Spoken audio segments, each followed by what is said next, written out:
Tiga korban tewas dalam kebakaran di Jalan Perintis Kemerdekaan, Ilir Timur 2, Palembang teridentifikasi sebagai satu keluarga. Mereka adalah M, 23 tahun, L, 20 tahun, dan SR, 55 tahun, yang semuanya perempuan dan mengalami luka bakar sekujur tubuh. Dokter forensik Rumah Sakit Bayangkara Palembang menyebutkan dari hasil visum, ketiganya diduga banyak menghirup asap karena terjebak di dalam rumah saat kebakaran terjadi. Dari hasil pemeriksaannya, kami dapat simpulkan untuk sementara diduga akibat terhirupnya mati lemas akibat terhirupnya udara atau inhalasi CO2, seperti itu.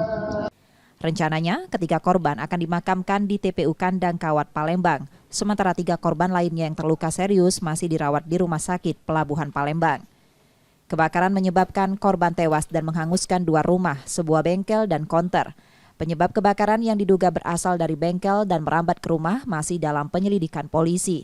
Reski Oktora, Muklas Diferensial, Kompas TV, Palembang, Sumatera Selatan.